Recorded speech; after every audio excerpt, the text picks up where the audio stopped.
Agosto de 2017, Espanha. Um cidadão de origem chinesa está diante de uma das máquinas caça-níqueis do Bilive Casino em Maiorca. Em suas mãos, uma nota de 5 euros que tenta inserir na máquina. Os sensores do equipamento a detectam como danificada e a rejeitam. O suposto jogador insiste repetidas vezes, mas o resultado é o mesmo. Finalmente, a máquina absorve a nota que não conseguiu validar. O homem aperta o botão de reembolso, mas, em vez de uma nota de 5 euros, o aparelho devolve uma de 50. A operação se repete uma e outra vez. O resultado: centenas de dólares de ganho por noite sem realizar uma única aposta. Uma fraude com a qual, nos últimos anos, conseguiram limpar as máquinas caça-níqueis de vários cassinos na Europa.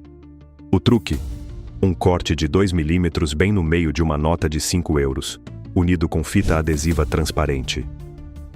Um engano que provoca uma falha no leitor de algumas máquinas caça-níqueis e que, apesar de ser conhecido pela administração dos cassinos, não haviam conseguido solucionar. Mas como conseguiu um grupo de cidadãos chineses enganar por centenas de milhares de dólares vários cassinos da Europa com um método tão simples? Que tipo de máquinas, em específico, tem essa vulnerabilidade? E, finalmente, ainda é possível usar essa estratégia para trapacear as casas de jogo? Acompanhe-nos até o final do vídeo se quiser saber.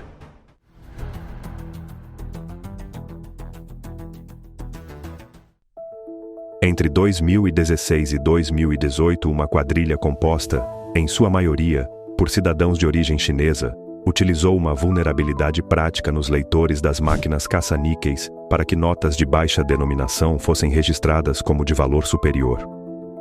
Operaram por temporadas, deslocando-se entre salões e cassinos em diversas cidades espanholas e em outras regiões da Europa, explorando a dispersão geográfica e a rotina operacional dos estabelecimentos. Mas a repetição e a convergência de provas audiovisuais e contábeis permitiram às forças de segurança identificar o padrão usado pelos fraudadores. E é que, apesar de parecer um golpe limpo, havia um problema. As notas manipuladas ficavam dentro da máquina. Uma pista que desvendava a trama da fraude. Os primeiros indícios surgiram quando funcionários de alguns cassinos começaram a notar que determinados caixas registravam mais saídas do que o normal. As diferenças eram sutis, mas persistentes, algo que, algoritmicamente, é improvável. Ao longo de vários turnos, as mesmas máquinas marcavam pagamentos que não correspondiam à entrada de notas registrada no livro de caixa. Ao rever as gravações, a surpresa foi maior. As câmeras mostravam clientes comuns. Conversavam entre si, bebiam e jogavam. Nada fora do comum. Entretanto, as contas do cassino não fechavam e a contabilidade não conseguia explicar. Os protagonistas da trama não eram figuras ostentosas.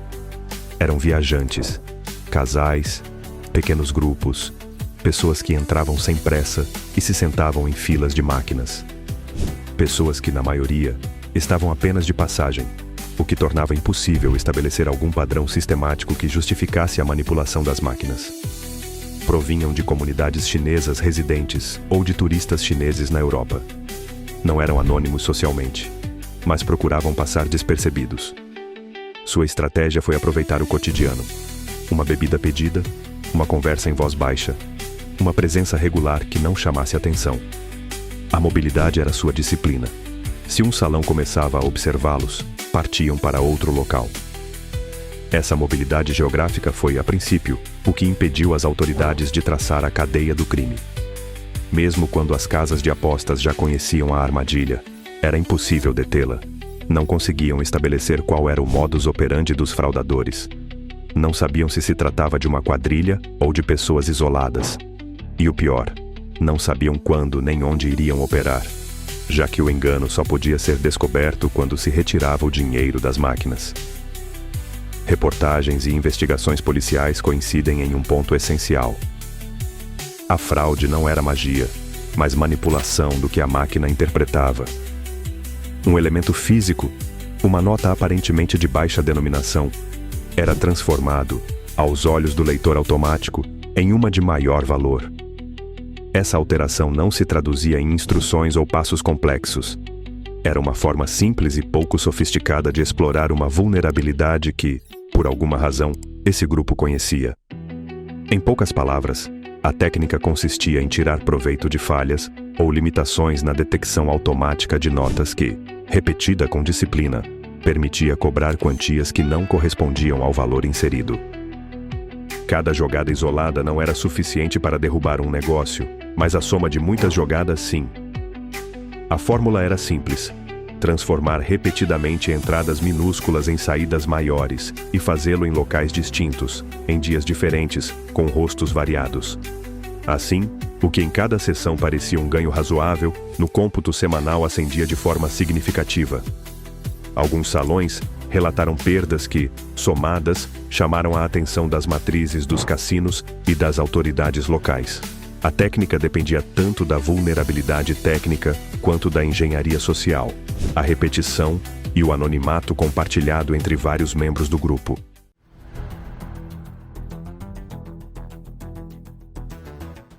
Os investigadores tiveram de separar fatos de suposições.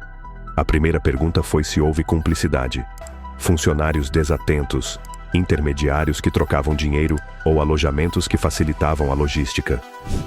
A mídia especulou sobre formas de apoio, contactos que indicavam rotas, pessoas que atuavam como isca, espaços de hospedagem onde coordenavam os deslocamentos. No entanto, não havia forma de confirmar esses vínculos. Na reconstrução pública, o que fica mais claro é a coordenação das viagens e a disciplina na repetição da manobra. O fio que levou os investigadores a desatar o novelo foi a combinação de fontes: gravações de segurança, registros das máquinas, livros de caixa e relatórios dos operadores. As câmeras não mostravam golpes de audácia, mostravam a mesma coreografia: entradas discretas, inserção de notas, pausas, retirada com fichas ou em dinheiro. Os operadores começaram a cruzar dados entre estabelecimentos: horários, rostos recorrentes, modelos de máquinas afetadas. Esse cruzamento, multiplicado por denúncias de diferentes pontos, transformou episódios isolados num padrão que a polícia pôde mapear. Diante da descoberta, a reação foi dupla. Por um lado, os operadores reforçaram controles, atualizações de software, revisão dos leitores de notas e protocolos de caixa. Por outro, a denúncia formal chegou às mãos da polícia. Vários casos resultaram em prisões e processos, e a imprensa acompanhou as ações com atenção. Mas a fraude já estava disseminada. Em Espanha e em vários cassinos da Europa foram registradas manobras similares. Todas tinham um denominador comum: uma nota de 5 euros cortada ao meio e colada com fita adesiva. Os relatos midiáticos oscilaram entre a surpresa pela sofisticação aparente e a reflexão sobre a fragilidade de sistemas que são tidos como seguros até que alguém os ponha à prova. No entanto, contar essa história exige também olhar para o contexto. A mobilidade laboral, a busca por rendas complementares e a existência de redes transnacionais de transporte e alojamento formam o cenário em que um fenômeno assim surge.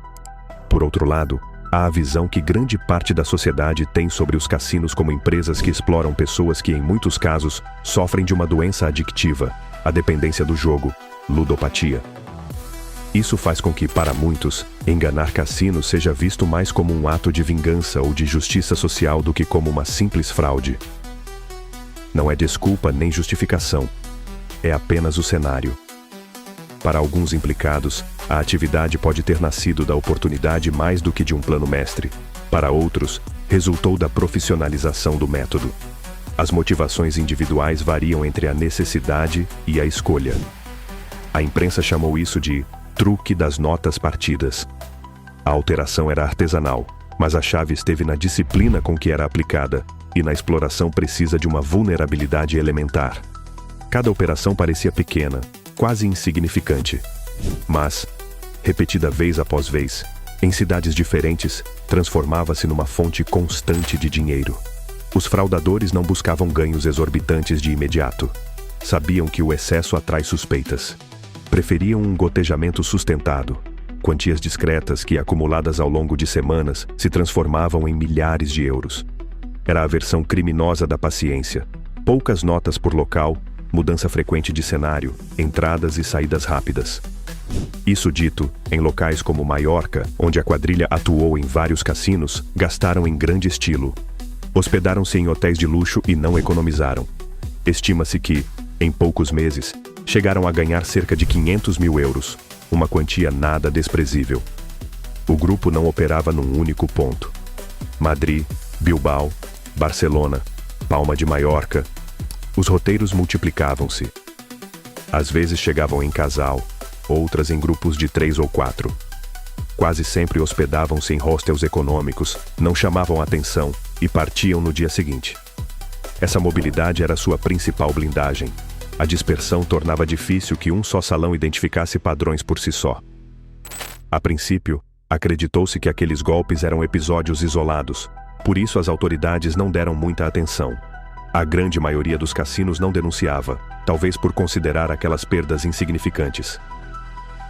Só depois de cruzar as denúncias de diferentes cidades, foi possível dimensionar a real extensão do fenômeno. Nos relatórios policiais falava-se de perdas superiores a €500 mil em alguns salões de Maiorca. Em Madrid, os operadores detectaram o mesmo procedimento, replicado com exatidão milimétrica. Em Bilbao e Barcelona, as associações do setor de jogo elevaram as reclamações.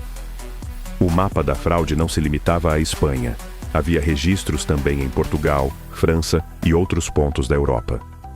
O que a princípio se pensou ser um golpe isolado, transformou-se numa verdadeira conspiração, e as perdas que provocava começaram a ser preocupantes.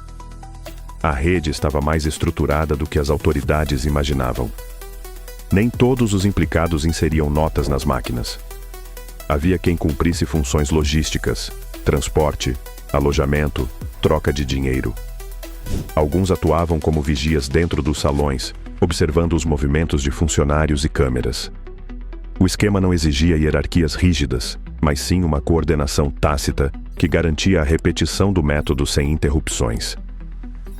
Os investigadores suspeitaram de vínculos entre a rede e associações locais da comunidade chinesa, embora as provas nunca tenham sido conclusivas em todos os casos. O que ficou comprovado nos autos judiciais foi que existia comunicação fluida entre distintos grupos que operavam com o mesmo método, o que sugere ao menos uma transmissão organizada do procedimento e um conluio para delinquir. O perfil mais recorrente entre os detidos era semelhante. Homens jovens, em sua maioria entre 25 e 40 anos, chegados à Espanha como trabalhadores temporários. Alguns haviam trabalhado em restaurantes ou pequenos comércios antes de se dedicarem à fraude. Outros deslocavam-se desde Itália ou França, convocados para operações pontuais. Nenhum levava um estilo de vida ostentoso. Não havia carros de luxo, nem mansões. O dinheiro circulava em espécie, em quantias fragmentadas, e muitas vezes voltava aos países de origem em remessas familiares.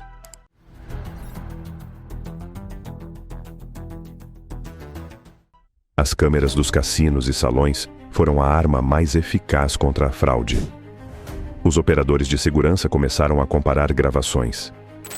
Os mesmos rostos apareciam em diferentes províncias, sempre ligados a irregularidades contábeis. Essa triangulação de informação permitiu às autoridades avançar nas investigações. Os padrões encontrados tornaram-se impossíveis de ignorar. Horários semelhantes, movimentos idênticos e as mesmas notas nas mãos. A partir daí, a polícia montou um trabalho de inteligência clássico: vigilâncias discretas, identificação de domicílios temporários e rastreamento de contatos. Os registros de caixa de cada salão confirmavam o que a imagem já sugeria. A trama, que havia começado como um rumor sobre máquinas defeituosas, transformava-se numa rede com responsáveis concretos. O verão de 2018 marcou o início do declínio. Em Madrid, a Polícia Nacional deteve vários indivíduos vinculados à fraude após um acompanhamento de semanas. A notícia ocupou as manchetes dos principais meios. Pouco depois, em Maiorca, novas detenções confirmaram que o método era o mesmo. Em Bilbao e Barcelona, as investigações resultaram em prisões adicionais.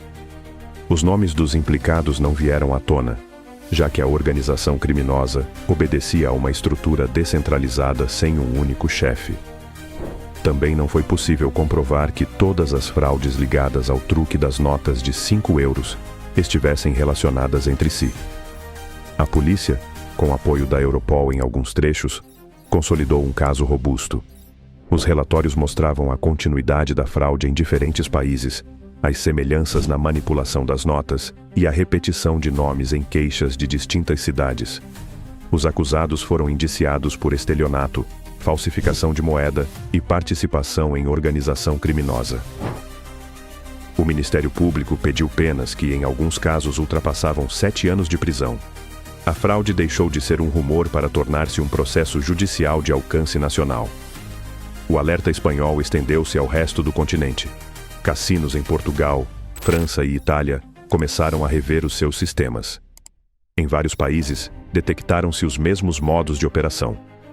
A fraude expôs um ponto cego tecnológico que atravessava fronteiras. Durante os julgamentos, a defesa alegou em alguns casos desconhecimento técnico ou minimização dos fatos. Mas as gravações, os relatórios contábeis e a coincidência de padrões deixaram pouco espaço para dúvidas. Os magistrados ressaltaram que não se tratava de eventos isolados, mas de um esquema repetido e coordenado. O desfecho foi claro. Condenações firmes para vários dos acusados, confisco dos lucros e a constatação de que a rede havia operado num vazio que o setor do jogo demorou demais a detectar. Por sua vez, as empresas fornecedoras de máquinas caça-níqueis reagiram com urgência. Atualizaram seus leitores de notas, apertaram os protocolos de verificação e reforçaram os sistemas de controle nos salões. Os operadores perceberam que a confiança cega na tecnologia podia se voltar contra eles. Em paralelo, as associações do setor pediram maior coordenação internacional.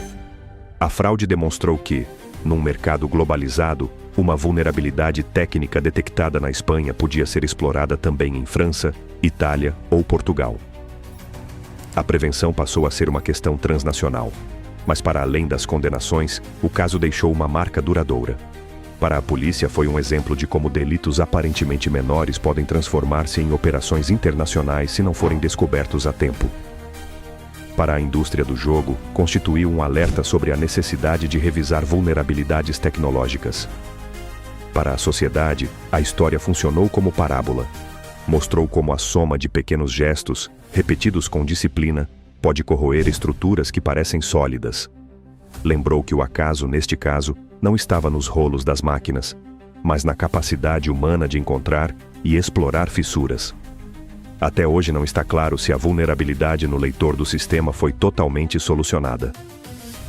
Sabe-se, porém, que as máquinas caça-níqueis que apresentavam essa falha eram de marcas como Tropical Heat e Ultra Stack Feature Panda, do fabricante alemão Merkur.